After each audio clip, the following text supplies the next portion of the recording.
Hi guys, good morning. आप सभी का गुरु ग्रेड चैनल में स्वागत है। तो आइए हम अपनी जर्नी स्टार्ट करते हैं और आप लोगों को हम तैयारी करा रहे हैं यूजीसी नेट 2025 दिसंबर के एग्ज़ाम जो होने वाला है आपका दिसंबर 2025 में, उसकी। सब्जेक्ट हमारा रहेगा कॉमर्स। तो आज मैं आपको पहले इसकी यूनिट बता दूँ कि कितनी यूनिट्स इसमें आएँगी और ईच यूनिट को हमने कितने लेसन्स में बाइफरकेट किया है और उसकी कितनी वीडियो बनेंगी। तो अभी हम पहले स्टार्टिंग में ये डिस्कशन करते हैं। तो देखिए इसका जो पहली यूनिट है, यूनिट नंबर फर्स्ट वो है इंटरनेशनल बिज़नेस,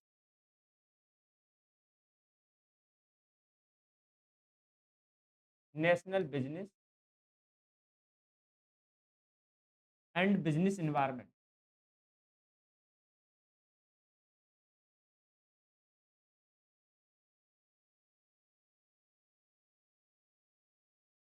इसमें हमने इस यूनिट को हमने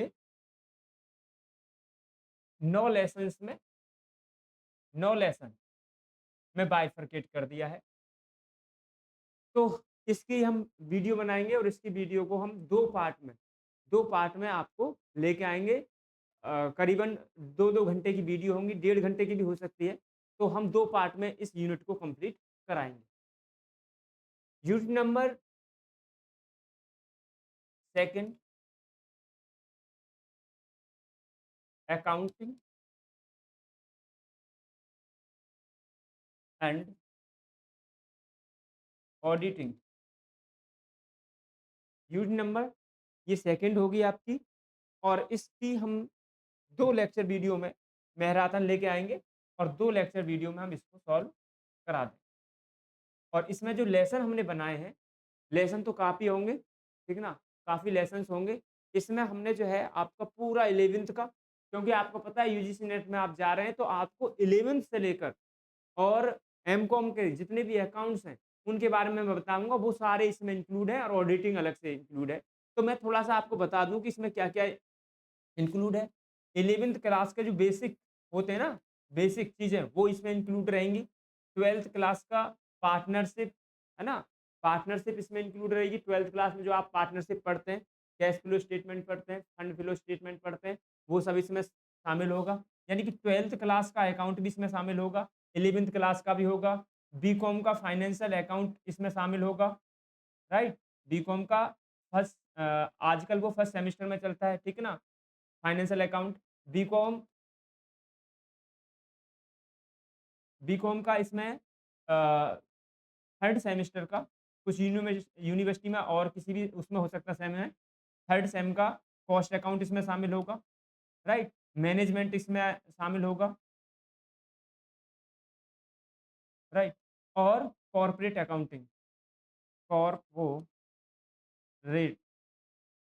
अकाउंटिंग,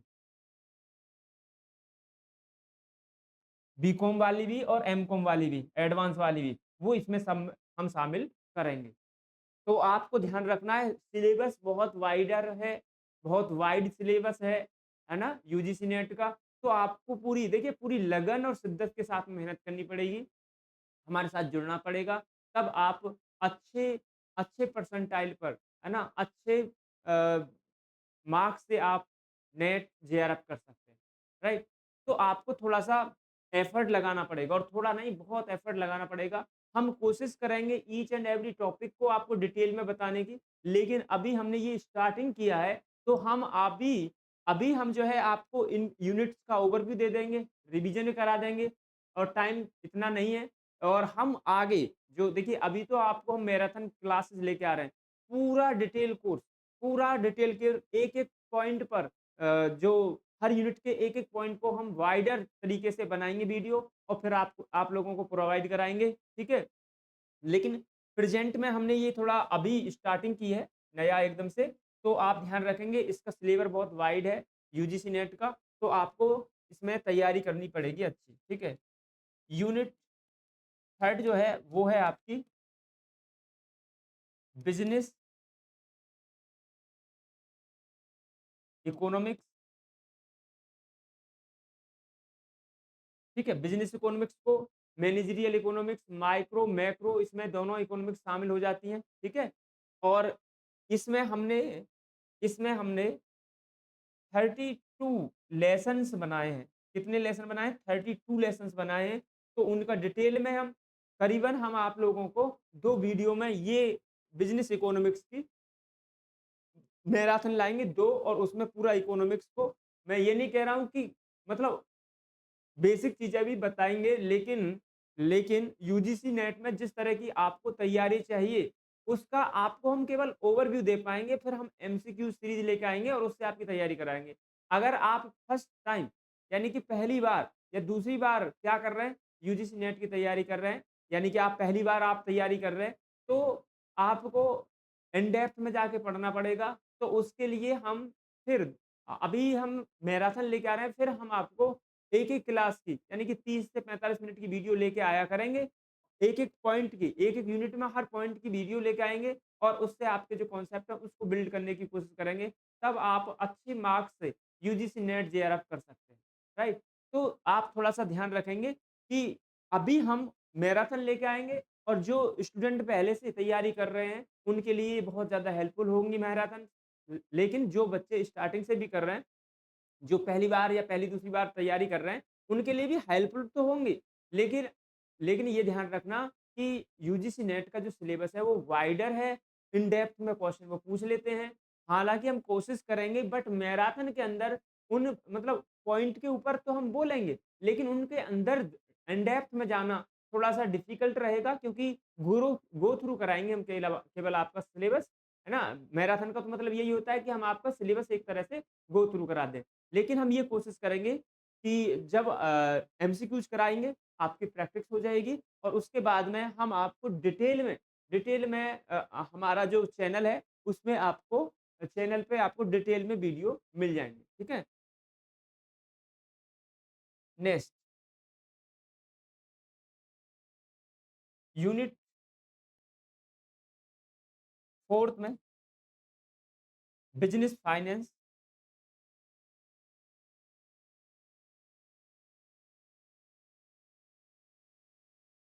बिज़नेस फाइनेंस, राइट? और इसमें हमने बिज़नेस फाइनेंस में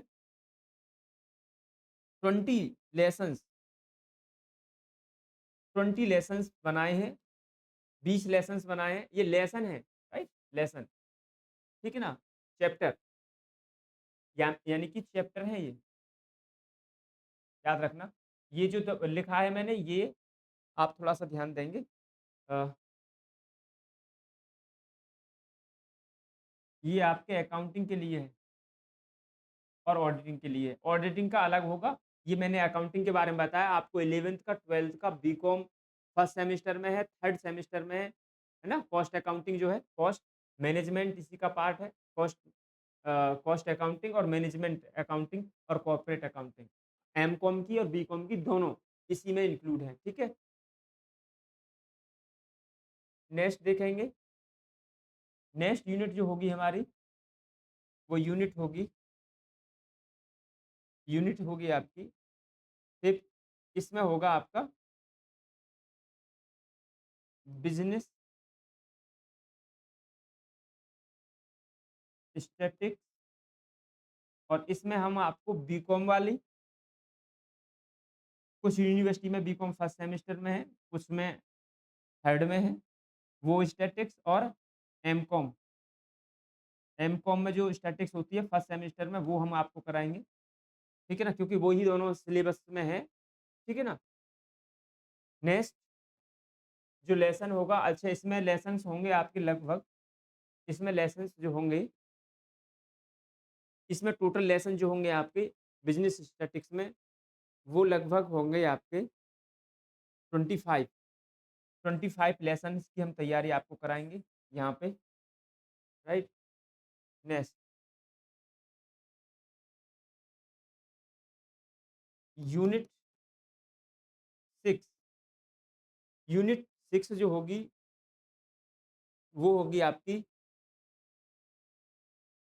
मैनेजमेंट की, OB and OB, business organisation and human resources management. इस यूनिट को 6 यूनिट को हमने 3 पार्टों में बाँटा है। एक तो मैनेजमेंट, मैनेजमेंट में लगभग हम आप लोगों को लेसन कराएँगे। मैनेजमेंट में जो लेसन होंगे वो 6 होंगे। 4 लेसन आपके ओबी के लेंगे हम और 11 लेसन लेंगे हम एचआरएम के। तो कुल मिला के आपको हम 20 से 22 लेसन इसमें कराएँगे। यूनिट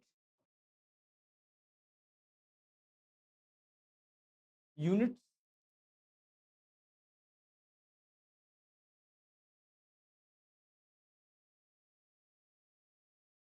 7 जो 7th यूनिट है वो है आपकी banking and financial institutions.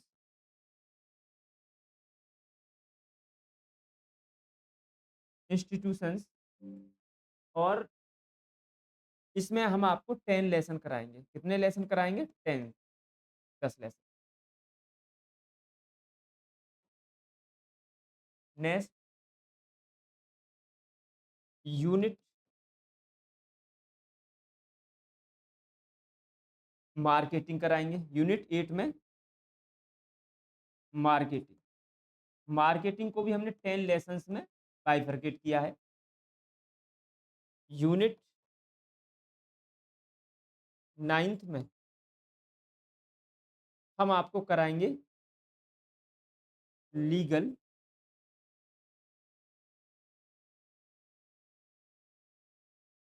Accept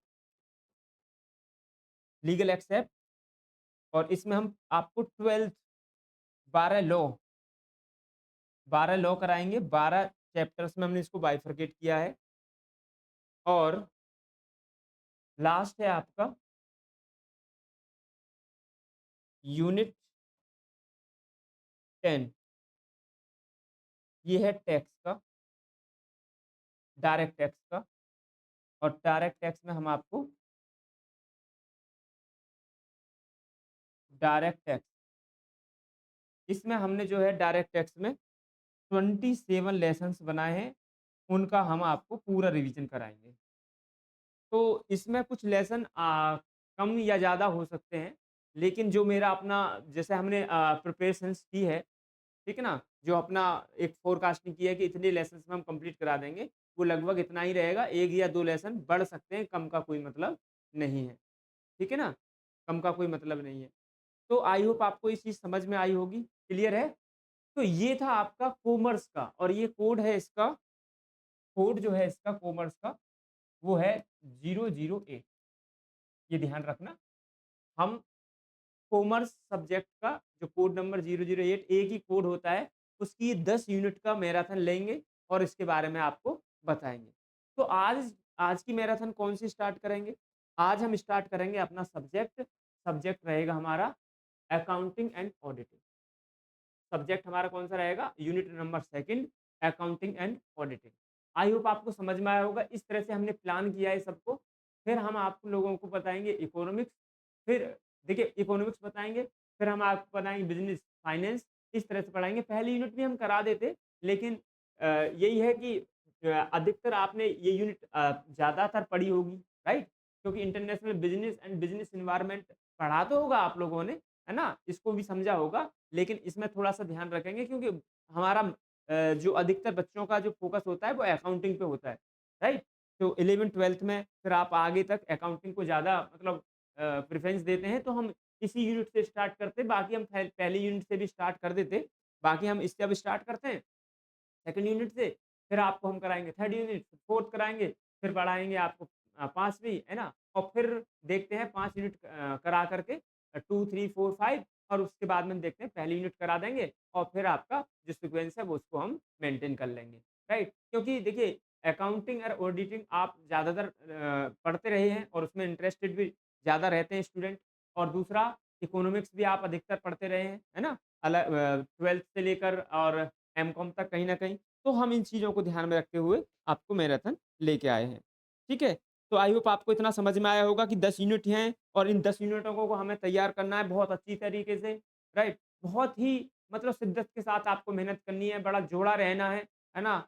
एकदम से जुड़ जाना है एजुकेशन के साथ में, तब जाके आप ये चीज़ कर पाओगे और अच्छे मार्क्स अपना लेके आओगे। थोड़ा मेहनत आपको करनी पड़ेगी, ये बात ध्यान रखना, है ना? बहुत इम्पोर्टेंट है लाइफ में, अगर आप मेहनत करोगे तो सफलता आपको 100% मिलेंगी। ठीक है ना? तो आइए हम शुरू करते हैं सेकंड यूनिट से, शुरू करें। अगर किसी को देखिए, ऐसा नहीं है कोई भी व्यक्ति अपने आप में पूर्ण नहीं होता है, हम कोशिश करेंगे कि आपको बेटर से बेटर जो कंटेंट है वो प्रोवाइड करा सकें और आपकी मेहनत में हम भी शामिल हो सकें, राइट? आप अच्छी मेहनत करिएगा, ओके?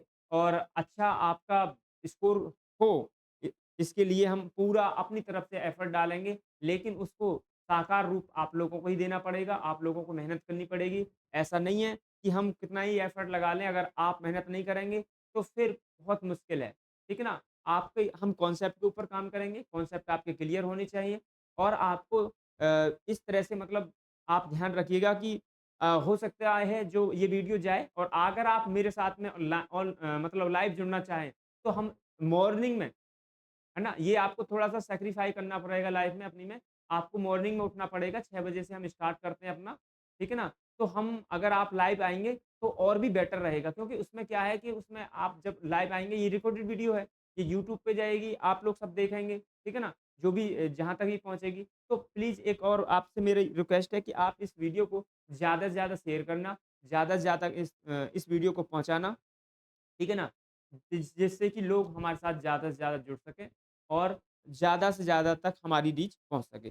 तो हम स्टार्ट करते हैं अकाउंटिंग की यूनिट से, यानी कि यूनिट नंबर 2 से। ये 10 यूनिट हैं और मैंने आपको बता दिया कितने-कितने लेसन हैं, तो ये सब आपको करना ही पड़ेगा। इन डेप्थ में जाके देखो, पहली यूनिट में 9 लेसन हैं, दूसरी यूनिट में अगर मैं बात करूँ, तो लगभग इस यूनिट में जो आपके बनेंगे ना, वो लगभग नंबर ऑफ बन जाएँगे क्योंकि देखो लगभग 15 लेसन तो 11th क्लास के ही हैं इसमें इंक्लूड, राइट? देखिए यूजीसी नेट में पूछ कुछ भी सकता है, ध्यान रखना। कोई आप ये मत सोचना कि ये चीज़ नहीं आएगी, वो नहीं आएगी, नहीं। हमको ईच एंड एवरी यूनिट्स में जो भी हम आपको बताएँगे, वो सब कुछ रेलेवेंट रहेगा। आप ये ना सोचें कि ये चीज़ नहीं आएगी। देखिए, हम आपको और हाइलाइट भी करते चलेंगे कि कौन-कौन सी चीज़ों में ज़्यादातर आने के चांसेस रहते हैं। ठीक है ना? हम आपको जब मैराथन बताएँगे यानी कि 1 या डेढ़ घंटे की बनेगी आज तो, राइट? और बाकी जो हम बनाएँगे, तो उसमें हम आपको हाइलाइट करते चलेंगे कि ये चीज़ें ज़्यादा इम्पोर्टेंट रहेंगी। ठीक है ना? उस चीज़ पे आप थोड़ा-सा फ़ोकस करिएगा।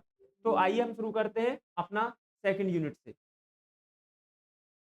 यूनिट रहेगी ये हमारी यूनिट सेकंड रहेगी और यूनिट का नाम आपको हमने बताया, यूनिट का नाम रहेगा accounting and auditing, right? Accounting and auditing unit का नाम हमारे का रहेगा। तो हम स्टार्ट करते हैं सबसे पहले कि अकाउंटिंग की आवश्यकता क्यों पड़ी? हम अकाउंटिंग करते क्यों हैं? राइट? पहला क्वेश्चन तो यहाँ पर ये अराइज़ होता है कि हम अकाउंटिंग करते क्यों हैं? राइट? तो अकाउंटिंग हम क्यों करते हैं? ठीक है? हम अकाउंटिंग क्यों करते हैं? यानी कि क्यों आवश्यकता पड़ी है अकाउंटिंग करने की? तो इसके ऊपर हम थोड़ा-सा डिस्कशन करेंगे और फिर एकदम से हमारा अ, फ्लो में चलेगा, ठीक है ना? तो सबसे पहले तो हमारे यहाँ पर क्वेश्चन यही अराइज़ होता है कि व्हाई क्यों मतलब आवश्यकता पड़ी? हम क्यों अकाउंटिंग करते हैं? ठीक है? अकाउंटिंग करने का कारण क्या था? ठीक है?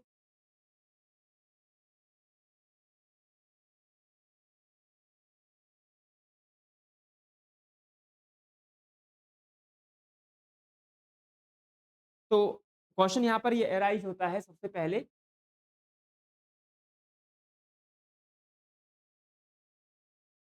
Why did need to accounting? कि अकाउंटिंग की आवश्यकता क्यों पड़ी? यहाँ से हम स्टार्ट करते हैं, ठीक है? तो देखिए, जो मानव होता है, ह्यूमन होता है, उसकी जो स्मरण शक्ति है ना? याद रखने की जो पावर है, वो सीमित होती है। हाँ जी, सीमित होती है। अब जैसे कि मैं आपको बताऊँ अगर मैं आपसे ये कहूँ कि आप मुझे ये बताइए कि आपने अब से जस्ट 4 डेज़ बिफोर मॉर्निंग में खाना किस सब्ज़ी से खाया था? तो आप नहीं बता पाएँगे, है ना? अब मानव की जो स्मरण शक्ति है, वो सीमित होती है, यानी कि वो कोई ऐसा इंसिडेंट है या कोई ऐसा एक्सीडेंट है, जो उसकी लाइफ़ में बहुत ज़्यादा इम्पोर्टेंट था, उसको तो वो लॉन्ग टर्म तक याद रख सकता है, राइट?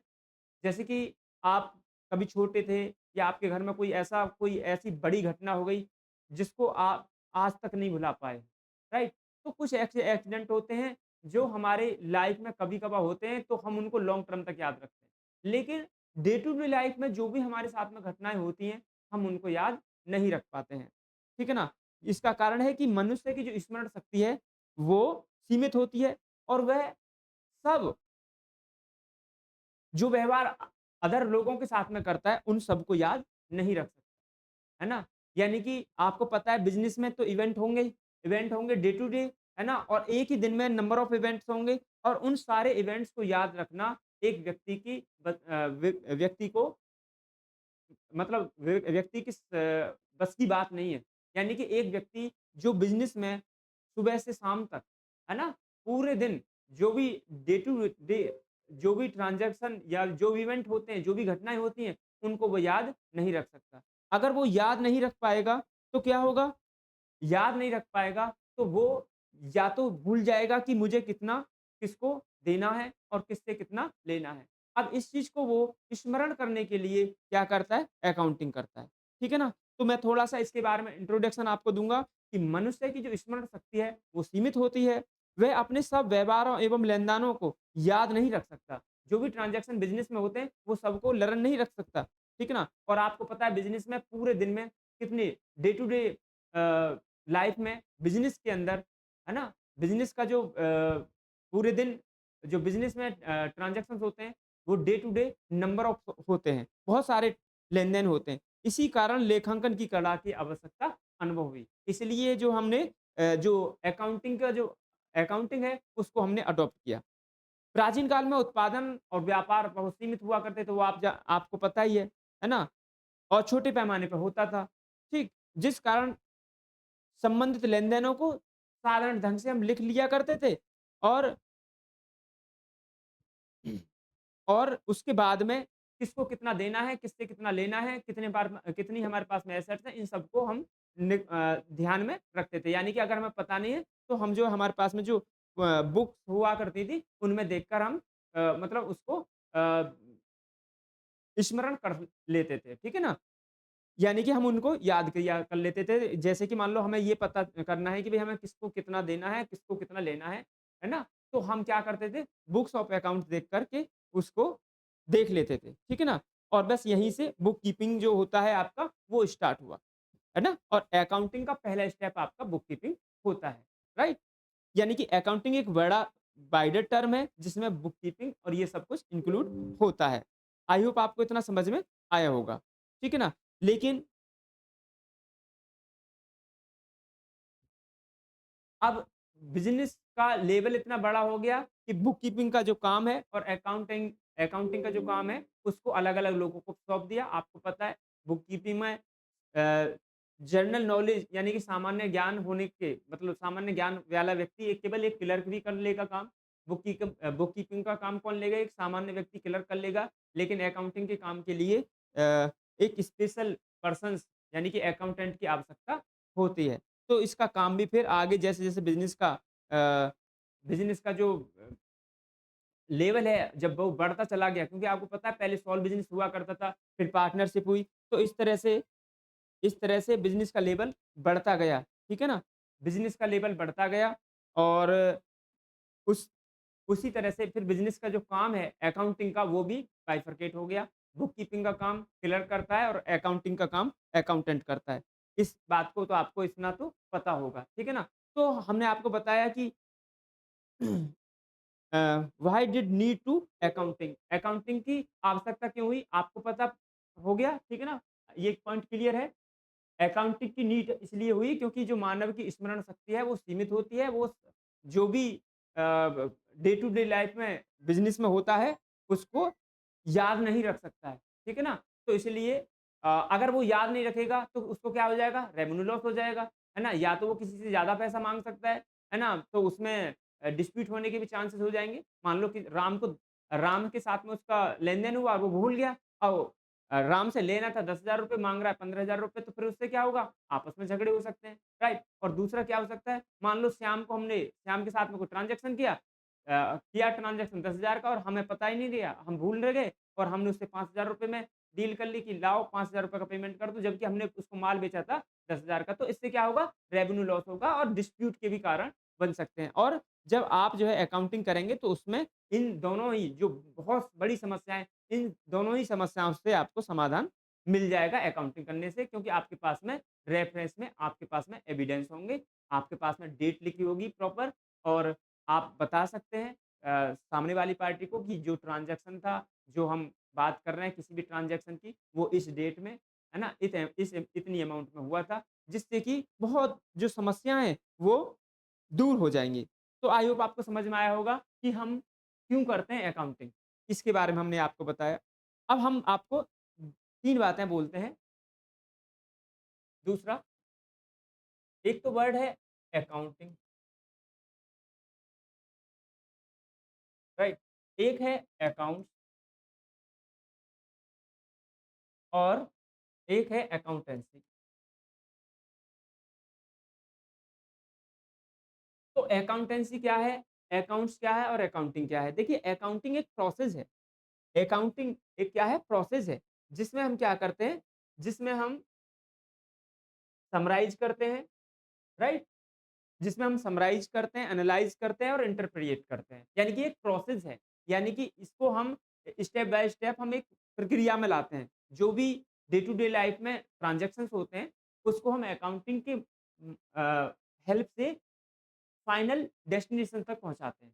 है ना? उन उन ट्रांज़ैक्शंस का क्या कंक्लूज़न निकला, उसको अ, हमें एक प्रोसेस में डालना होता है, जिसको हम क्या कहते हैं? अकाउंटिंग कहते हैं।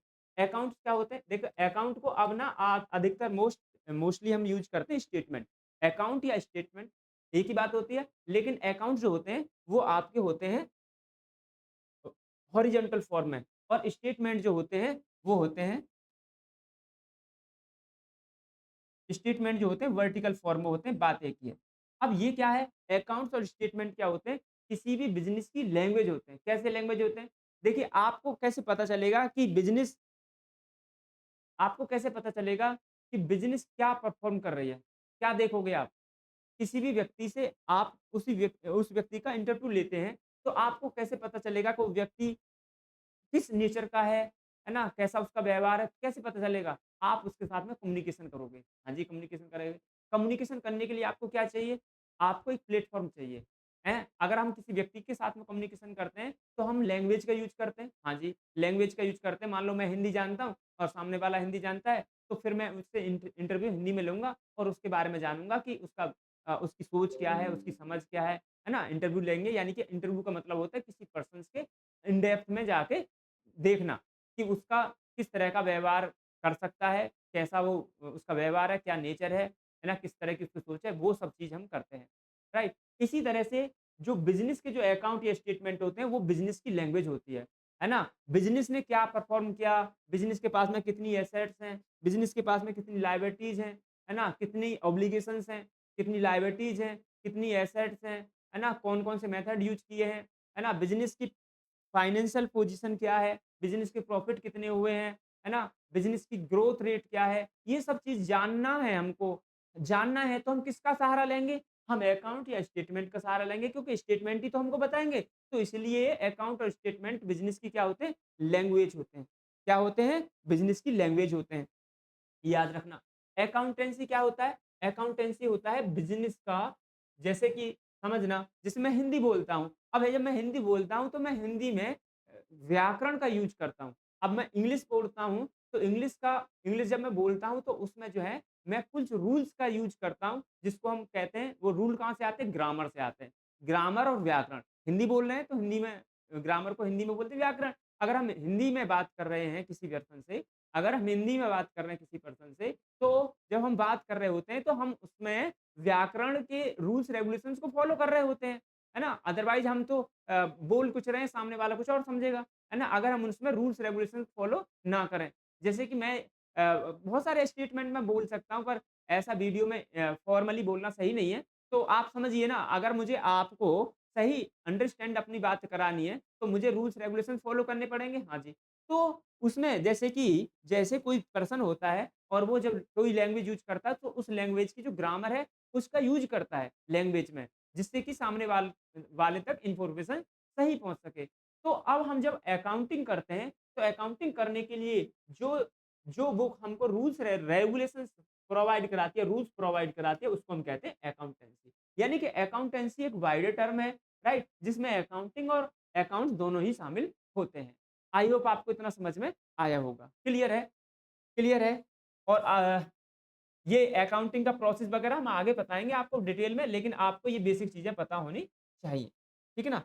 बिज़नेस के प्रिंसिपल, कॉन्सेप्ट, अजम्पशन्स, कन्वर्शंस, ये सब हम किस में बात करते हैं? अकाउंटेंसी में बात करते हैं।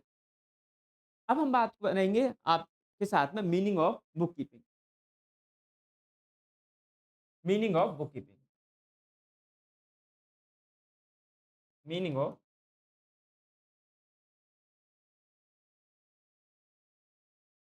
Book keeping.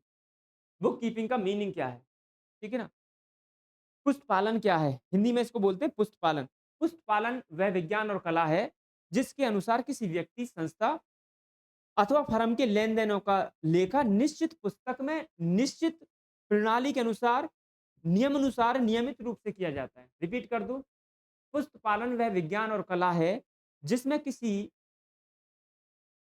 जिसमें किसी व्यक्ति, संस्था अथवा फर्म के लेन-देनों का लेखा निश्चित पुस्तक में निश्चित प्रणाली के अनुसार नियमित रूप से किया जाता है। उसको हम क्या कहते हैं? पुस्त पालन कहते हैं। ठीक है ना? उसको हम क्या कहते हैं? पुस्त पालन कहते हैं। अब पुस्त पालन में हम क्या-क्या प्रोसीजर है उसको देखेंगे। देखो आईएनजी लगने का मतलब है कोई चीज़ प्रोसीजर में है ना? जैसे गो मतलब जाना और गोइंग मीन्स जा रहा है, यानी कि क्रिया हो रही है। तो यहाँ पर आप देखें तो यहाँ पर क्या है? बुक कीपिंग आईएनजी लगा हुआ है, तो इस ये एक प्रोसेस है, तो इसमें हम क्या करेंगे? जब आप कोई भी बिज़नेस करोगे, चाहे वो कोई भी किसी भी लेवल का बिज़नेस हो, तो आप एक प्रोसीजर को अपनाओगे। हाँ जी। किसके लिए प्रोसीजर अपनाओगे? आपको क्या करना है? आपको करना है आपको करना है ये कि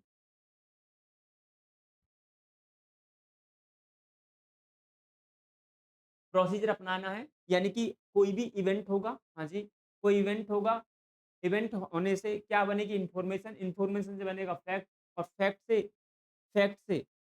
फैक्ट से क्या होगा? फैक्ट्स को हम 2 पार्टों में बाइफरकेट कर देंगे।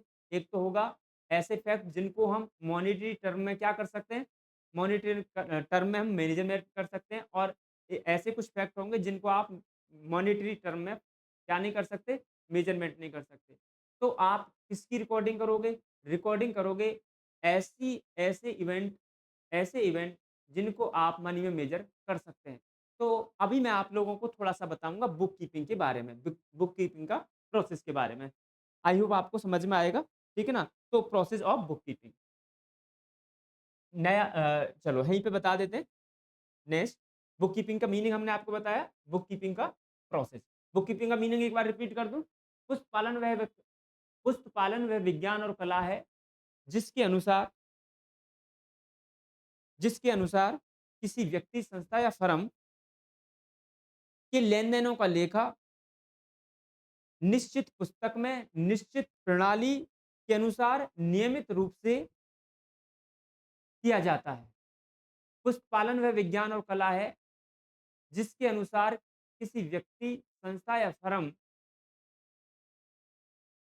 के लेन-देन जो भी ट्रांज़ैक्शन हुए का लेखा निश्चित पुस्तक में निश्चित प्रणाली के अनुसार नियमित रूप से किया जाता है। वो क्या कहलाती है? बुक कीपिंग कहलाती है। अब चौथा पॉइंट है हमारा process process of book keeping. ये बेसिक है। आप ये मत समझना कि 11th और 12th देखिए आपको कहीं से भी वो क्वेश्चन पूछ सकता है। यूजीसी नेट की अपने आप में ये बहुत बड़ा वो है कि वो बहुत छोटा भी क्वेश्चन पूछ ले और बहुत बड़ा लेवल का क्वेश्चन पूछ ले। तो आपको इन डेप्थ में जाके पढ़ना है। आपको इन डेप्थ में जाके पढ़ना है, ये बात ध्यान रखिएगा। ठीक है ना? तो प्रोसेस में हम क्या करेंगे? सबसे पहले आप जब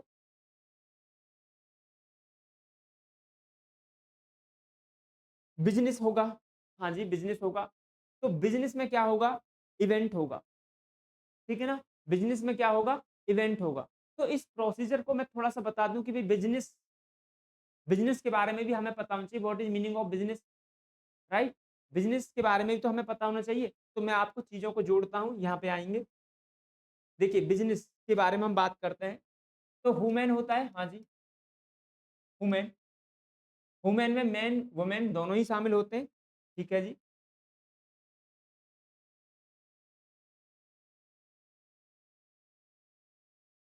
वूमेन करता है सर्वाइव, हाँ जी, सर्वाइव करता है वूमेन।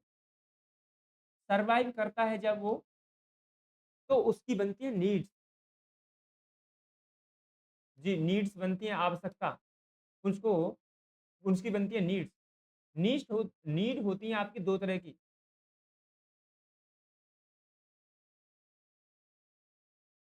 लग्ज़री नीड और बेसिक नीड। Basic need. अब आपको ना ये सब पता होना चाहिए ना इन चीज़ों का, ठीक है? ये आपको पता होना चाहिए इसलिए मैं आपको बता रहा हूँ, बेसिक से पढ़ा रहे हैं बिल्कुल, ठीक है ना? Basic need. अब बेसिक नीड हमारी होती है रोटी, कपड़ा और मकान। इनको अब हालाँकि दोनों को फुलफ़िल करना होता है, लेकिन बेसिक नीड को हम सबसे ज़्यादा प्रेफ़रेंस देते हैं। तो बिज़नेस के बारे में आपको बता रहा हूँ कि बिज़नेस क्या होता है और उसी को मैं फिर आगे बुक कीपिंग से जोड़ दूँगा। आई होप आपको चीज़ें समझ में आएँगी, ठीक है? तो बेसिक नीड्स में रोटी, कपड़ा और मकान आएगा, बिल्कुल। अब इनको फुलफ़िल करने के लिए बेसिक नीड्स को फुलफ़िल करने के लिए मानव करता है क्या? वुमेन क्या करेगा? एक्टिविटी करेगा। क्या करेगा? एक्टिविटी। एक्टिविटी होती है 2 टाइप्स की, ठीक है ना? बेसिक नीड्स को पूरा करने के लिए वुमेन क्या करेगा? एक्टिविटी करेगा। एक्टिविटी कितने टाइप की होती है? 2 टाइप्स की। कौन-कौन सी? Non economic activity, non non economic activity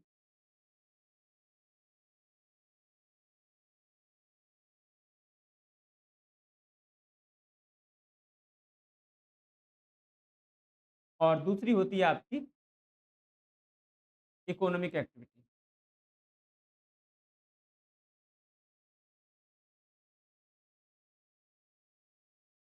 clear? ये 2 तरह की एक्टिविटी होती हैं। अब इकोनॉमिक एक्टिविटी और एक होती है non economic activity.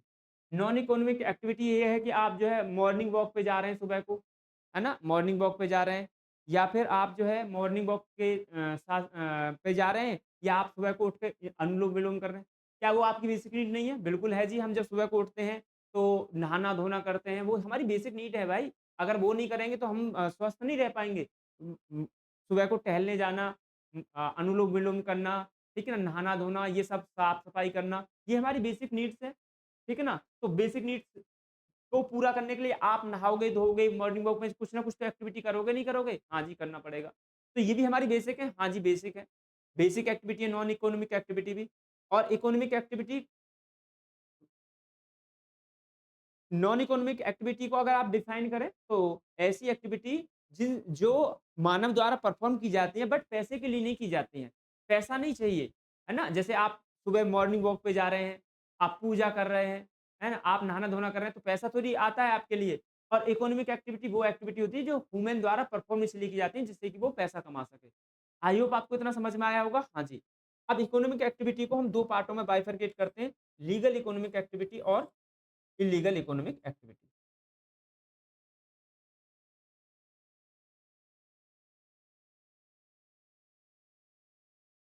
Illegal economic activity और ली लीगल इकोनॉमिक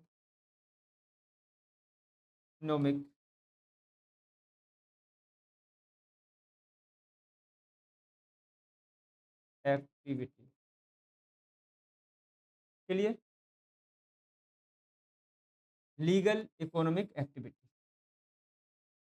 अब लीगल इकोनॉमिक एक्टिविटी को ही हम क्या कहते हैं? ध्यान से सुनना, इसी को हम बिज़नेस कहते हैं, राइट? इसी को हम क्या कहते हैं? बिज़नेस कहते हैं। यानी कि अगर आपसे कोई ये पूछे कि बिज़नेस किसको कहेंगे? तो बिज़नेस, कोई भी बिज़नेस आप उसको कहेंगे जो लीगल इकोनॉमिक एक्टिविटी हो। इल्लीगल चोरी करना, है ना? किसी से पैसे छीनना, चोरी करना, यानी कि पैसे के लिए तो कर रहे हैं हम। Illegal economic activity, all those activity perform by the women for money but illegally. यानी कि ऐसी एक्टिविटी जो मानव द्वारा पैसे के लिए तो की जा रही हैं, लेकिन इल्लीगल तरीके से की जा रही हैं। इल्लीगल का मतलब है जिसकी अनुमति हमको ना तो हमारा कानून देता है, लॉ देता है, ना सोसाइटी देती है, ना एडमिनिस्ट्रेशन देता है और ना ही हमारे घर वाले देते हैं, राइट? यानी कि कोई भी व्यक्ति उसकी अनुमति नहीं देता है कि आप ऐसा करें, लेकिन फिर भी लोग करते हैं, तो इसको कहते हैं इल्लीगल इकोनॉमिक एक्टिविटी, वो एक्टिविटी जो लीगल नहीं है। और इल्लीगल तरीके से अगर आपने पैसा कमाया है, तो उसको कहेंगे इल्लीगल इकोनॉमिक एक्टिविटी। एक होती है यहाँ पे लीगल इकोनॉमिक एक्टिविटी, ऐसी एक्टिविटी जो परफॉर्म वुमेन के द्वारा की जाती है। किसके लिए की जाती है? पैसे के लिए की जाती है। किसके लिए की जाती है? पैसे के लिए। ठीक है ना? पैसे के लिए की जाती है, लेकिन लीगल तरीके से की जाती है। आपने रेहड़ी लगाई, ठेला लगाया, आपने कोई शॉप खोली, आपने कहीं मतलब कोई भी ऐसी एक्टिविटी की जिसकी जो परमिशन है वो हमारा लॉ भी देता है, हमारी सोसाइटी भी देती है, गवर्नमेंट भी देती है, एडमिनिस्ट्रेशन करने वाले लोग भी देते हैं और हमारे परिवार वाले लोग भी कहते हैं कि ये एक्टिविटी आप कर लीजिएगा, तो उसको कहेंगे हम लीगल इकोनॉमिक एक्टिविटी। वो सब क्या होती है? बिज़नेस। तो अगर कोई आपसे कभी बिज़नेस की डेफिनिशन दे, तो आपको क्या बोलना है? आपको बिज़नेस का मतलब ये नहीं है कि कोई भी एक्टिविटी हो, इकोनॉमिक एक्टिविटी नहीं। जो लीगल इकोनॉमिक एक्टिविटी है, व्यवसाय से आशय उन आर्थिक मानवीय क्रियाओं से है जो मानव द्वारा लीगल तरीके से, वैध तरीके से की जाती हैं और लाभ कमाने के उद्देश्य से की जाती है। बात समझ में आ रही है? लेकिन लीगल वर्ड अगर आपने नहीं जोड़ा ना, तो वो डेफिनिशन गलत हो जाएगी बिज़नेस की। ध्यान रखना, क्योंकि आप बड़े लेवल पे आप पढ़ रहे हैं, तो आपको इस बात का पता होना चाहिए कि बिज़नेस की डेफिनिशन में आपको लीगल वर्ड, वैध वर्ड जोड़ना बहुत ज़रूरी है। राइट? इतना आपको समझ में आया? अब बिज़नेस में क्या-क्या चीज़ शामिल होती है? बिज़नेस में शामिल होता है, बिज़नेस में क्या-क्या चीज़ शामिल होती है? बिज़नेस में देखो, बिज़नेस में शामिल होगा आपका, बिज़नेस में पहला आप देखें, ट्रेड भी बिज़नेस में शामिल होता है। हाँ जी, trade is the part of business, yes. Commerce, बिल्कुल, कॉमर्स भी बिज़नेस का एक पार्ट है। बिज़नेस एक वाइडर टर्म है जिसमें ये ट्रेड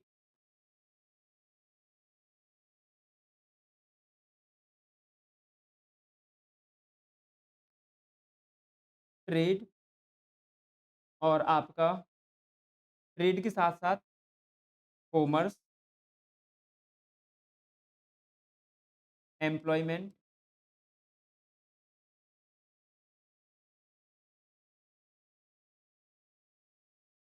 इंडस्ट्री,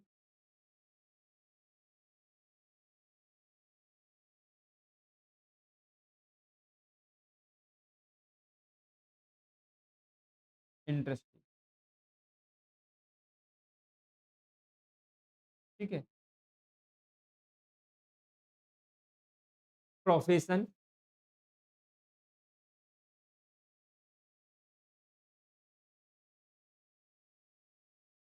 ठीक है? प्रोफ़ेशंस, वोकेशन, ये सब शामिल होते हैं। आई होप आपको इतना समझ में आया होगा। बिज़नेस में ये सारी चीज़ें हम इंक्लूड करते हैं, ठीक है ना?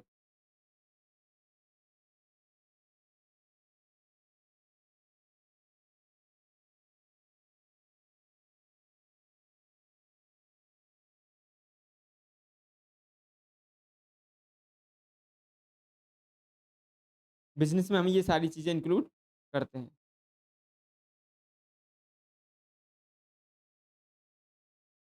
क्लियर?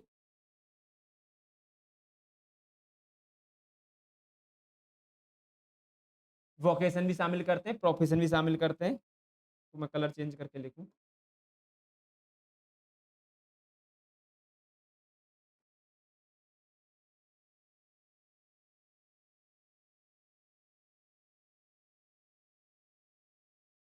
और वोकेशन।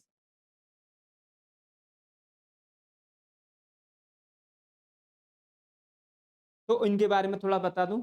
ट्रेड क्या होता है? जब हम वस्तु और सेवाओं का क्रय-विक्रय करते हैं ओनली, वस्तु और सेवाओं का क्रय-विक्रय करते हैं और उससे प्रॉफ़िट कमाते हैं, तो वो होता है क्या आपका ट्रेड।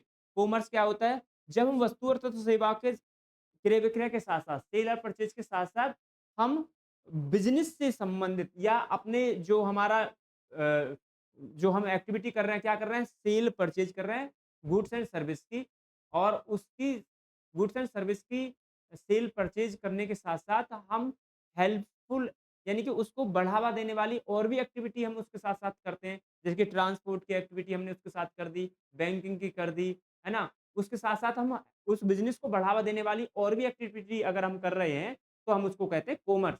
तो ये भी आपको पता होना चाहिए business is a wider term. इसमें क्या-क्या शामिल होता है? ट्रेड भी, राइट? इसमें कॉमर्स भी, इसमें एम्प्लॉयमेंट भी, इसमें इंडस्ट्री भी, प्रोफेशन और वोकेशन ये सब कुछ शामिल होता है।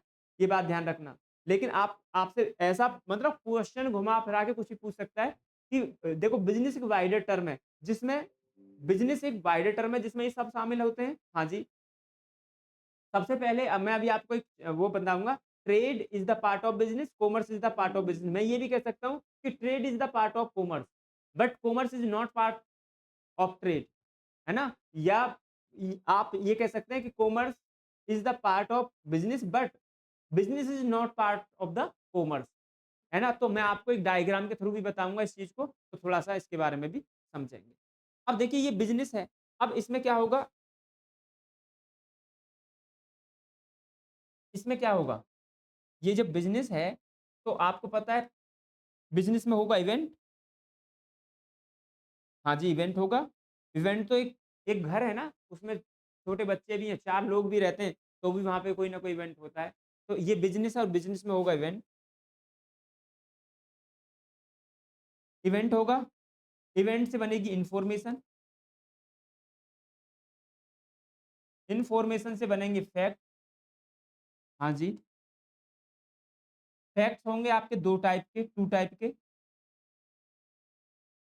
फैक्ट कितने टाइप के होंगे? 2 टाइप्स के होंगे। फैक्ट होंगे 2 टाइप्स के। पहला अ, ऐसे फैक्ट होंगे जो मेजरमेंट इन मनी,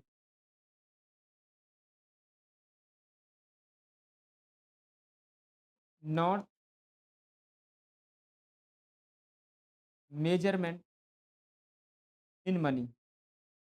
कुछ ऐसे फैक्ट होंगे जिनको आप मनी में मेजर नहीं कर सकते और कुछ फैक्ट ऐसे होंगे जिनको आप मेजरमेंट कर सकते हैं मनी में। बिज़नेस में 2 तरह के फैक्ट होंगे, कुछ ऐसे फैक्ट होंगे जिनको आप मनी में मेजर नहीं कर सकते और कुछ ऐसे फैक्ट होंगे जिनका आप मनी में मेजरमेंट कर सकते हैं। तो जिनका मेजरमेंट आप मनी में नहीं कर सकते, उनकी आप रिकॉर्डिंग बिज़नेस की जो बुक्स ऑफ अकाउंट होंगे उसमें नहीं करोगे और जिनको आप मनी में मेजर कर सकते हैं, आप केवल उन्हीं की रिकॉर्डिंग बुक्स ऑफ अकाउंट में करोगे, ये बात ध्यान रखना है। चाहे कोई भी इवेंट कितना ही महत्वपूर्ण क्यों ना हो, है ना? कितना ही महत्वपूर्ण क्यों ना हो, अगर आप उसको मनी में मेजर नहीं कर सकते, है ना? तो आप की रिकॉर्डिंग बुक्स ऑफ अकाउंट में नहीं करोगे, ये ध्यान रखना। और ये मनी मेजरमेंट कॉन्सेप्ट भी आपको यही बात बताता है। जैसे मान लीजिए एक बिज़नेस है और ये बिज़नेस है और इस बिज़नेस के लिए एक मैनेजर बहुत इम्पोर्टेंट है ना? अब बिज़नेस में अगर मैनेजर ना रहे तो बिज़नेस को बहुत बड़ा लॉस हो सकता है। अब बिज़नेस में क्योंकि पूरे बिज़नेस को वो मैनेज कर रहा होता है? और मान लो मैनेजर आ रहे थे, अब मैनेजर आ रहे थे और उनका रास्ते में एक्सीडेंट हो गया। वो बिज़नेस को मैनेज करने के लिए मतलब ड्यूटी पे आ रहे थे, एक्सीडेंट हो गया, तो क्या उससे बिज़नेस को लॉस नहीं होगा? बिल्कुल लॉस होगा क्योंकि उनकी वजह से उनके ना रहने की वजह से लॉस हो जाएगा, है ना? कर्मचारी अच्छे से काम नहीं कर पाएँगे, मैनेजर्स हैं और पूरी बिज़नेस को वो मैनेज कर रहे हैं, लॉस बनेगा। लेकिन उनका एक्सीडेंट हो गया, तो उस एक्सीडेंट को आप जो है बुक्स ऑफ अकाउंट में नहीं रिकॉर्ड करोगे। तो मेरा कहने का मतलब ये है कि बिज़नेस में चाहे कोई भी इन्फॉर्मेशन, कोई भी फैक्ट कितना ही महत्वपूर्ण क्यों ना हो, अगर आप उसको मनी में मेजरमेंट नहीं कर सकते, तो आप उसकी रिकॉर्डिंग बुक्स ऑफ अकाउंट में नहीं करेंगे। अब मनी में मेजरमेंट कैसे नहीं कर सकते समझो। मान लीजिएगा आपको पता है जैसे मान लो कोई व्यक्ति है और वो एक्सीडेंट में उसकी डेथ हो जाती है ना? उसकी एक्सीडेंट में डेथ हो जाती है, गवर्नमेंट उसको 5 लाख रुपए या 4 या 5 लाख रुपए देती है। तो मुझे बताओ अगर जो व्यक्ति जिसकी डेथ हुई है वो अपनी लाइफ में केवल 5 लाख रुपए या 10 लाख रुपए कमाता, क्या उसकी लाइफ की वैल्यू 5-10 लाख रुपए है? नहीं, वो तो केवल इसलिए है कि भई थोड़ा भई उनके बच्चे हैं, थोड़ा बहुत कुछ थोड़ा उनको हेल्प हो जाएगी। बाकी उन बच्चों का जो उसका पिता जो एक्सीडेंट जिसका हुआ था, मैं रिपीट कर रहा हूँ, एक पर्सन है मिस्टर ए, उसके 3 बच्चे थे, हैं? 1 वाइफ थी और उनका एक्सीडेंट हुआ, गवर्नमेंट ने उसको मान लो 1 लाख रुपए दे दिए। तो ये इन बच्चों की थोड़े दिन के लिए हेल्प तो कर सकते हैं, बाकी जो ये पिता था, अपने बच्चों की जिस तरह से परवरिश करता, जिस तरह से उनको पढ़ा-लिखाता, जिस तरह से उनको प्यार देता, क्या ये पैसे दे देंगे? नहीं, ये तो कुछ दिन बाद खत्म हो जाएँगे। तो ध्यान रखना है कि इस एक्सीडेंट में जो इसकी मृत्यु हुई है, आप उसको 1 लाख रुपए से मेज़र नहीं कर सकते कि इस व्यक्ति की जो वैल्यू थी वो 1 लाख रुपए थी। वो तो केवल एक गवर्नमेंट ने एक भई थोड़ा-सा सहारा लग जाए इसलिए पैसा दिया जाता है। तो ऐसे एक्सीडेंट को ऐसी जो क्षति हुई है, इसको आप जो है कभी भी मनी में मेज़र नहीं कर सकते। तो बिज़नेस का कॉन्सेप्ट मनी मैनेजमेंट कॉन्सेप्ट यही कहता है कि आप जो है मेज़रमेंट नहीं कर सकते मनी में, तो आप उसका लेखा भी बिज़नेस में रिकॉर्डिंग भी नहीं करेंगे। अब मैंने क्या बोला आपसे, बिज़नेस होगा, बिज़नेस से इवेंट होंगे, इवेंट से इन्फॉर्मेशन बनेगी, इन्फॉर्मेशन से फैक्ट बनेगा। फैक्ट 2 तरह के होंगे, एक तो मेज़रमेंट आप जिनका मनी में कर सकते हैं और एक जिनका मनी में मेज़रमेंट नहीं कर सकते। जिनका आप मनी में मेज़रमेंट कर सकते हैं, उनकी करोगे आप रिकॉर्डिंग। उनकी करोगे आप रिकॉर्डिंग और रिकॉर्डिंग सबसे पहले की जाएगी रफ बुक में।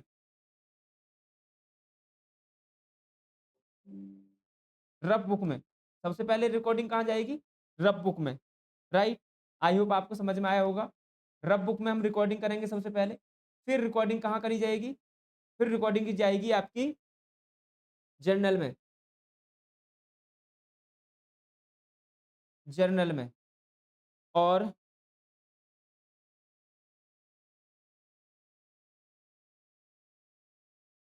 जर्नल में। तो यहाँ से जो है आपका बुक कीपिंग का काम स्टार्ट हो जाता है रफ बुक से, ठीक है ना? रफ बुक में रिकॉर्डिंग करेंगे। तो अभी मैं आपको थोड़ा-सा यहाँ पर प्रोसेस अलग थोड़ा-सा आगे बताऊँगा। आप इतना समझ लीजिएगा कि हम जिनको ऐसे इवेंट जिनको आप मनी में मेजर कर सकते हैं, उनकी करते हैं रिकॉर्डिंग और फिर उसको करते थे कम्युनिकेट, ठीक है? रिकॉर्डिंग करेंगे और फिर हम करेंगे क्या? कम्युनिकेट, उसको कम्युनिकेट कर देंगे,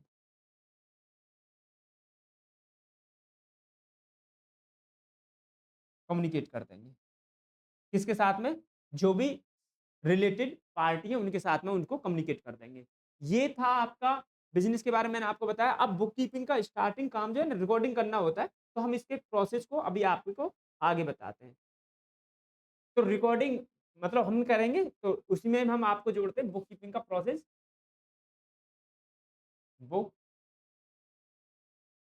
कीपिंग प्रोसेस। तो बुक कीपिंग का प्रोसेस जो होगा, सबसे पहले क्या होगा? सबसे पहले होगा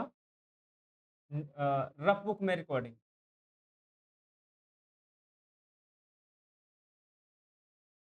रफ बुक में। सबसे पहले जो हम लेखा करेंगे, है ना? रिकॉर्ड करेंगे चीज़ों को रफ बुक में करेंगे। उसके बाद में हम करेंगे जर्नल में।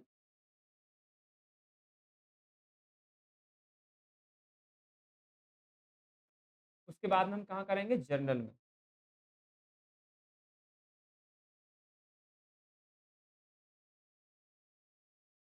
जर्नल में करेंगे। जर्नल के बाद में हम कहाँ करेंगे? जर्नल के बाद में हम बनाएँगे लेजर,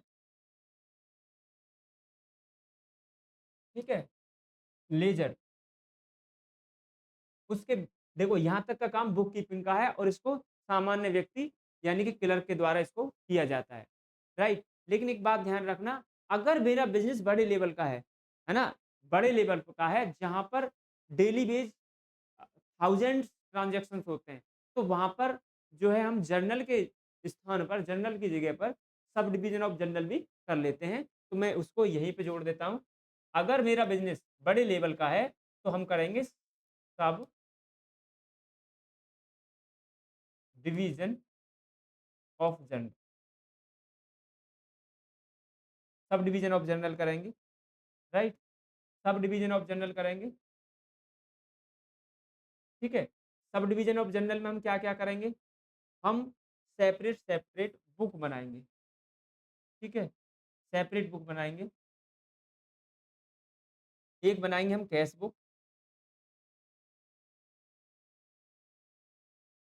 एक बनाएँगे हम परचेज़ बुक, एक बनाएँगे हम sales book, purchase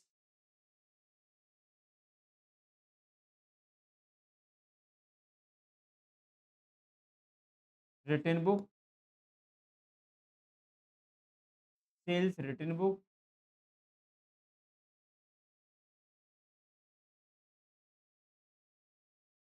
return book और उसके बाद में हम बनाएँगे ये तो हमको बनाना ही है ही, ठीक है? उसके बाद में हम बीपी बुक बनाएँगे और बीआर बुक बनाएँगे। तो ये लगभग आपका सब डिवीज़न ऑफ जर्नल हो जाएगा, ठीक है ना? तो इसमें हम 8 बुक तैयार करते हैं, ठीक है? 8 बुक बनाते हैं, तो इसके बारे में हम बताएँगे आपको कि भई बीआर बुक शॉर्ट में लिख देता हूँ, ठीक है ना? एक बनाएँगे हम B R book,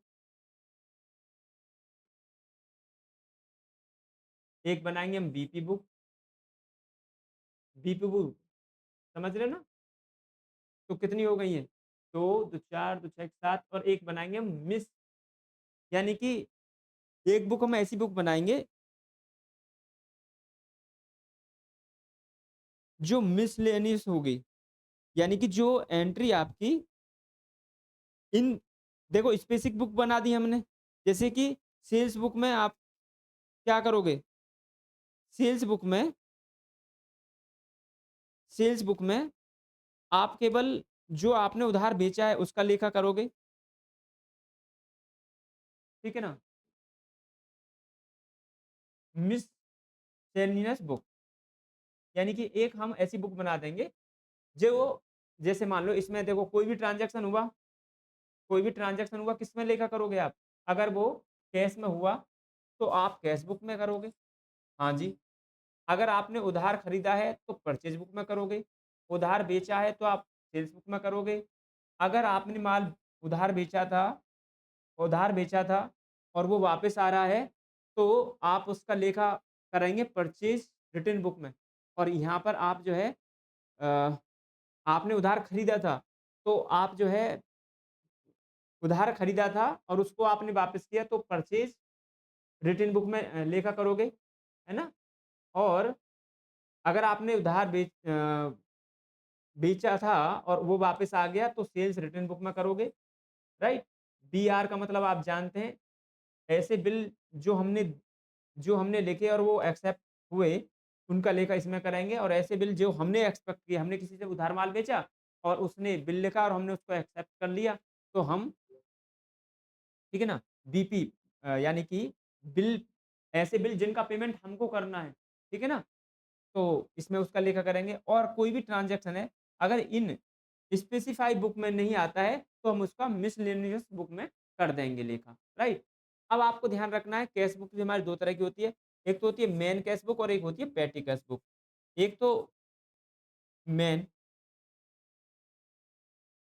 main cash book और एक होती है पेटी कैश बुक, राइट? अब आप इसके बारे में तो जानते होंगे पेटी कैश बुक और मेन कैश बुक। देखो मेन कैश बुक में जो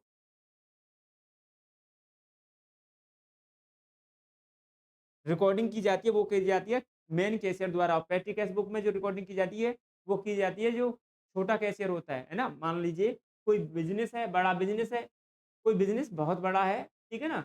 अब उसमें वर्कर भी काम करते हैं। अब क्या होगा वर्कर के लिए पान, तम्बाकू, बीड़ी, सिगरेट के लिए छोटी-छोटी अमाउंट चाहिए होती है ना? डे टू डे, है ना?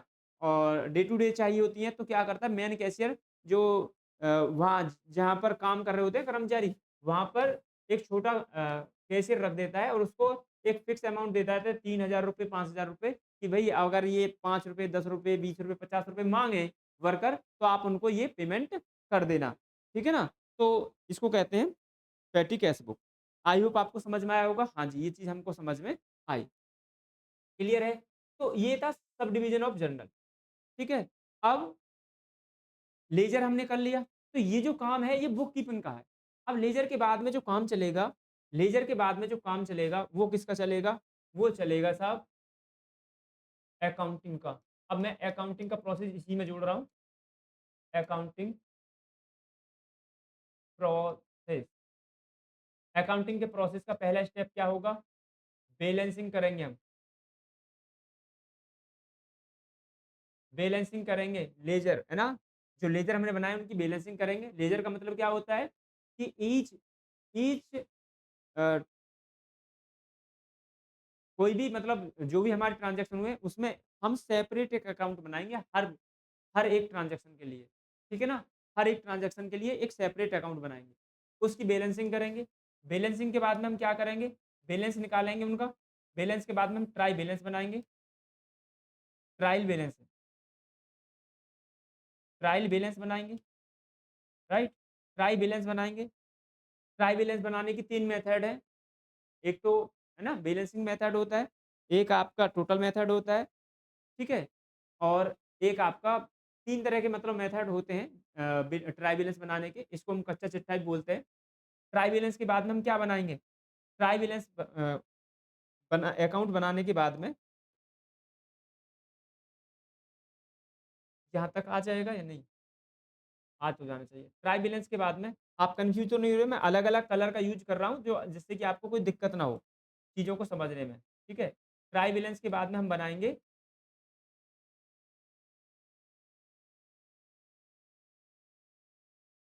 मैन्युफैक्चरिंग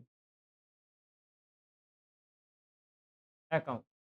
अब आप सोच रहे होंगे मैन्युफैक्चरिंग अकाउंट? हाँ जी। देखिए मैं आपको बता दूँ कि मैन्युफैक्चरिंग अकाउंट अब देखिए आगे जो अकाउंट मैं बताऊँगा, डिस्कशन मैं आपके साथ में करूँगा, वो आप इतना ध्यान रखिएगा कि जो मैं आपको बता रहा हूँ कि मैन्युफैक्चरिंग अकाउंट वो बिज़नेस के नेचर के ऊपर डिपेंड करेगा। अगर आप बना हुआ माल खरीदते हैं, आप खुद नहीं बनाते हैं यानी कि आप कन्वर्जन का काम नहीं कर रहे हैं, तो आपको मैन्युफैक्चरिंग अकाउंट बनाने की कोई रिक्वायरमेंट नहीं है कि ना? मैन्युफैक्चरिंग अकाउंट बनाने की आपको रिक्वायरमेंट नहीं है, ठीक है?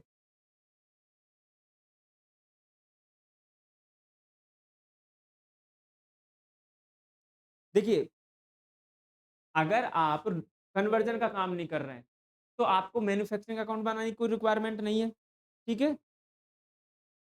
और अगर आप रॉ मटेरियल से फिनिश गुड्स बना रहे हैं, तो आपको पता होना चाहिए कि जो चीज़ हमने बनाई, जो हमने कन्वर्जन का काम किया, तो वहाँ पर उसको बनाने में कितनी कॉस्ट आई, ठीक है ना? तो ध्यान रखना मैन्युफैक्चरर अगर आप हैं, तो आप मैन्युफैक्चरिंग अकाउंट बनाएँगे, अदरवाइज़ आपको ये अकाउंट बनाने की रिक्वायरमेंट नहीं है।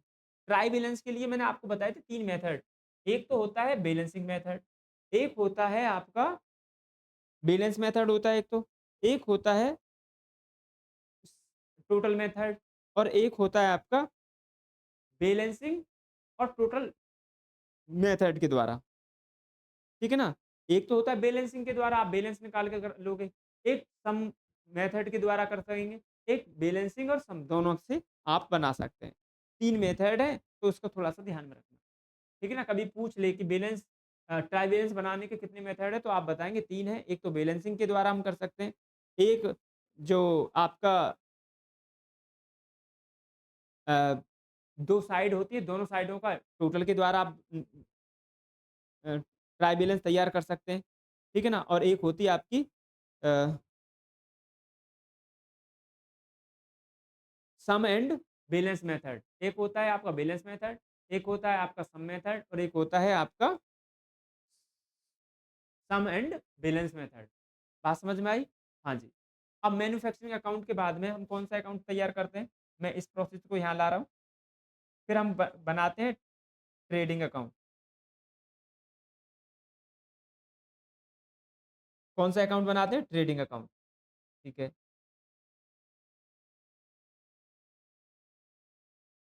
Trading account. ट्रेडिंग अकाउंट कौन बनाएगा?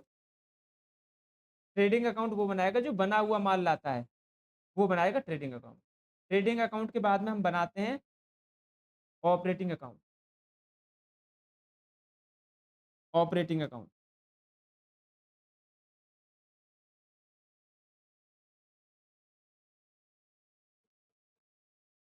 ऑपरेटिंग अकाउंट के बाद में हम कौन-सा अकाउंट बनाएँगे? Profit and loss account, P and L account. P and L के बाद में हम कौन-सा अकाउंट बनाएँगे? Surplus account.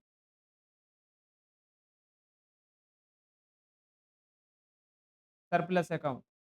सरप्लस के अकाउंट के बाद में हम कौन-सा अकाउंट बनाएँगे? सरप्लस के बाद में हम बनाएँगे बैलेंस शीट। क्या बनाएँगे? Balance sheet.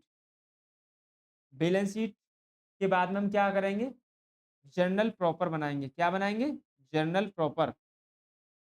याद रखना क्या बनाएँगे? Journal proper.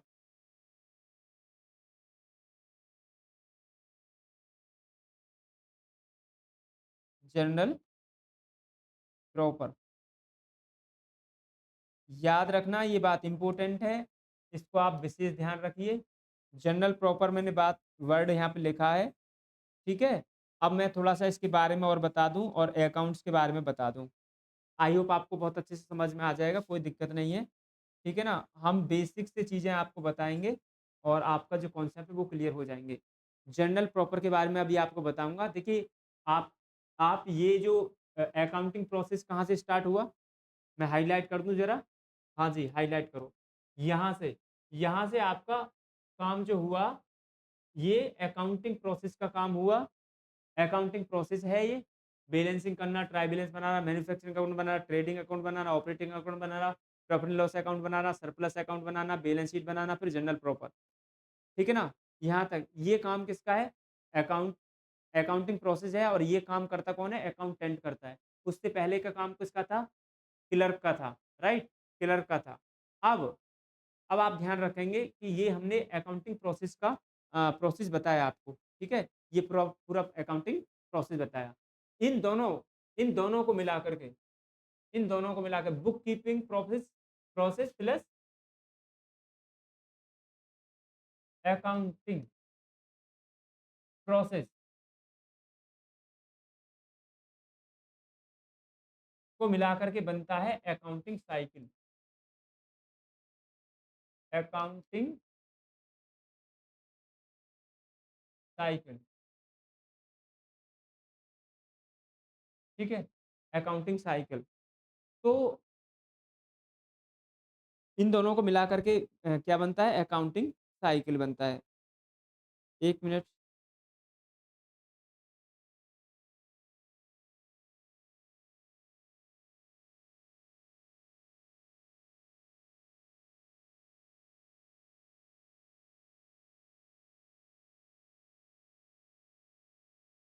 अकाउंटिंग साइकिल,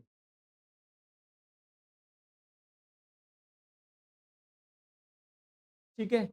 यानी कि अकाउंटिंग साइकिल एक वाइडर टर्म है, जिसमें बुक कीपिंग भी आता है और अकाउंटिंग प्रोसेस भी आता है। अब देखो, मैन्युफैक्चरिंग अकाउंट से हम क्या निकालते हैं? कॉस्ट। ट्रेडिंग अकाउंट से हम क्या निकालते हैं? Gross profit. Gross profit, GP, ठीक है ना? और ऑपरेटिंग अकाउंट से हम क्या निकालते हैं?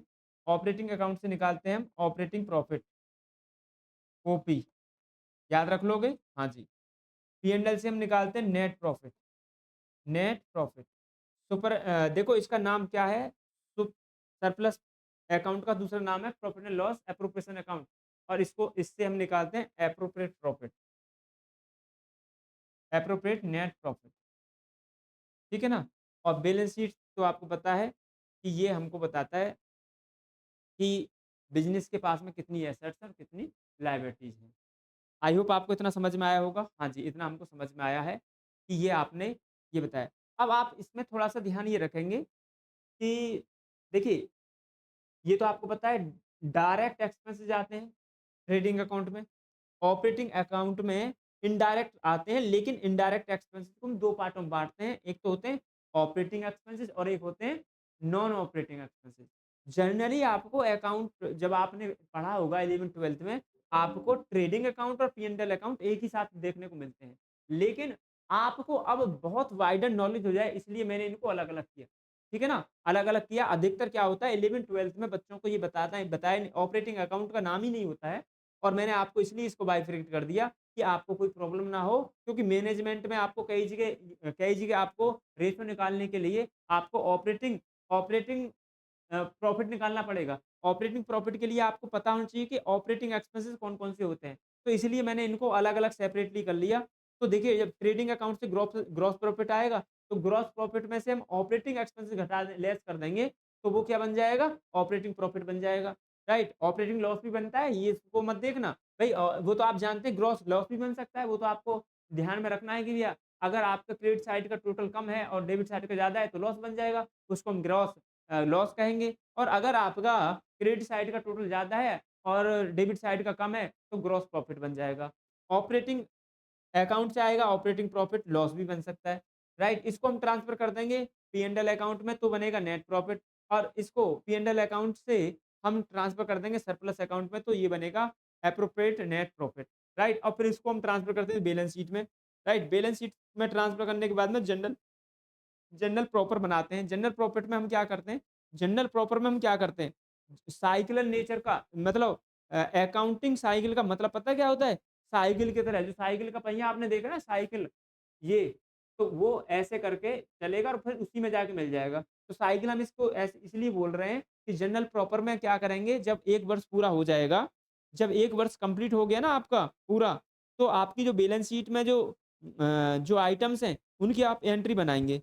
तो उनको बोलते हैं हम ओपनिंग एंट्री, क्योंकि आपको करना क्या है कि दूसरे वर्ष में जब आप उसको लेके जाओगे, तो कहाँ क्या बैलेंस शीट में ही रहने दोगे? नहीं, बैलेंस शीट की सारी उनको हम कहाँ लेके जाएँगे? कहाँ लेके जाएँगे? हम लेके जाएँगे डायरेक्टली अब उनको लेजर में। लेजर में लेके जाएँगे या जर्नल में लेके जाएँगे, ठीक है ना? मतलब सॉरी, जर्नल में लेके जाएँगे, तो ये जो जनरल प्रॉपर है, ये कहाँ आपका जुड़ जाएगा? ये जुड़ जाएगा आपका जर्नल में जाके। ये जर्नल में जाके जुड़ जाएगा। साइकिल नेचर का मतलब ये समझो, ये देखो, ये यहाँ पे जाके आपका इसमें जुड़ जाएगा, इसमें जुड़ जाएगा। तो इसको साइक्युलर नेचर इसलिए बोला, देखो जैसे मैंने आपको एग्जांपल बताया कि कोई चीज़ हम यहाँ से चले और फिर इसी में जाके मिल गए। तो ऐसे करके जो देखो मैंने इसके तीर के निशान जो लगाए, ये एरो जो लगाए, इनको आप थोड़ा देखिए, ये सारी चीज़ें ऐसे आई, राइट? ऐसे जुड़ती आई हैं एक दूसरे से, और ये फिर इसी में जाके मिल गई है। ठीक है ना? तो जनरल प्रॉपर में हम करते क्या है कि हम ओपनिंग एंट्री बनाते हैं। ओपनिंग एंट्री बनाते हैं तो हम क्या करते हैं, बैलेंस शीट में जो हमारे पास में होता है, उसकी जो एसेट्स होती हैं उनको हम डेबिट कर देते हैं, और उसकी जो लायबिलिटी होती है जितनी भी बैलेंस शीट में, उनको हम क्या कर देते हैं, डेबिट कर देते हैं। वो होती है हमारी ओपनिंग एंट्री। अब एक होती है हमारी क्लोजिंग एंट्री। क्लोजिंग एंट्री किसके लिए बनाते हैं? देखो, ओपनिंग एंट्री हम बनाते हैं बैलेंस शीट के लिए, और क्लोजिंग एंट्री हम बनाते हैं नॉमिनल अकाउंट्स के लिए। ठीक है ना? तो nominal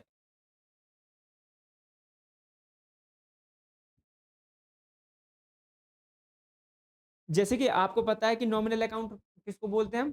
profit and loss account को हम बोलते हैं ना। तो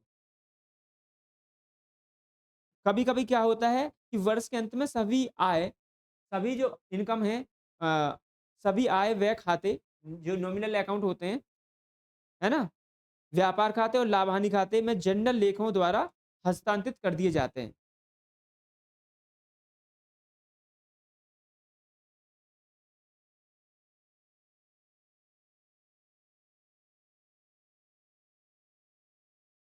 और इसके अलावा भी जब कभी किसी खाते को बाकी किसी दूसरे खाते में हस्तांतरित किया जाता है, एक अकाउंट को दूसरे अकाउंट में जब ट्रांसफ़र किया जाता है, तो उसके लिए पहले जनरल में लेखा किया जाता है।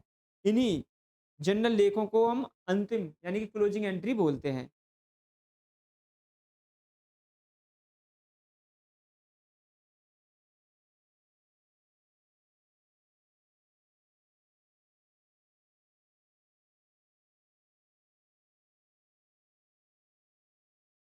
ठीक है? थोड़ा-सा समझने की कोशिश करेंगे इसको। क्लोजिंग या ट्रांसफर एंट्री क्या होती है कि हम करते क्या है कि वर्ष के अंत में जब वर्ष पूरा हो जाएगा के अंत में सभी नॉमिनल अकाउंट, ट्रेडिंग अकाउंट और पी एंड एल अकाउंट में जनरल लेखे द्वारा अंतरित कर दिए जाते हैं। बिल्कुल सही बात है। ठीक है ना? उन्हीं उन्हीं से तो हम ट्रांसफर करते हैं उसको, ठीक है? इसके अलावा भी जब कभी किसी खाते की बाकी किसी दूसरे खाते में अंतरित की जाती है, तो उसके लिए पहले जनरल लेखा किया जाता है ना? पहले जनरल लेखा आप करेंगे। जैसे कि आपने मज़दूर खाते की ₹50 की डेबिट बाकी व्यापार में अंतरित की, है ना? व्यापार खाते में, ट्रेडिंग में, ठीक है ना? तो आप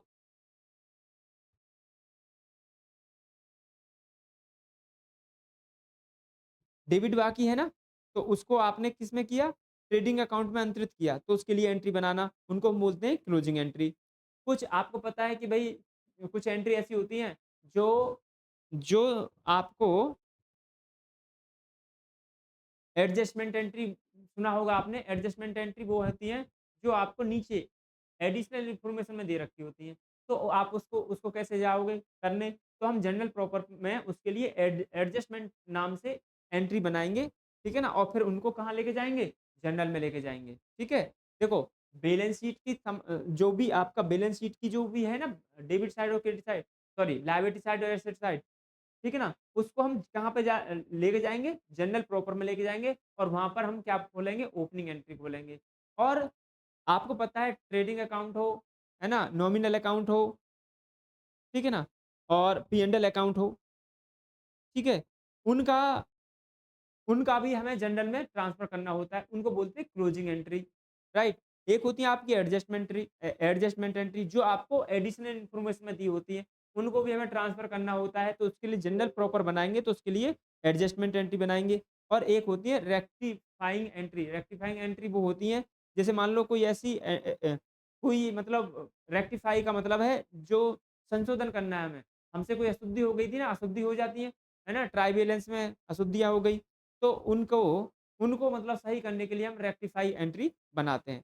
तो ये आपको समझ में आया कि ये साइकिल अकाउंटिंग साइकिल एक वाइड टर्म है जिसमें बुक कीपिंग प्रोसेस और अकाउंटिंग प्रोसेस दोनों शामिल होते हैं और ये इसका प्रोसेस इस तरह से चलता है। आई होप आपको समझ में आया होगा, कोई दिक्कत है तो हमें बताना, ठीक है ना? आपको लेक्चर अच्छा लगा? आप आज हमने किस-किस की बात करी? जो आज हमने पूरा बताया कि भई हमें अकाउंटिंग क्यों करते हैं। फिर हमने बात की बुक कीपिंग का मीनिंग क्या होता है।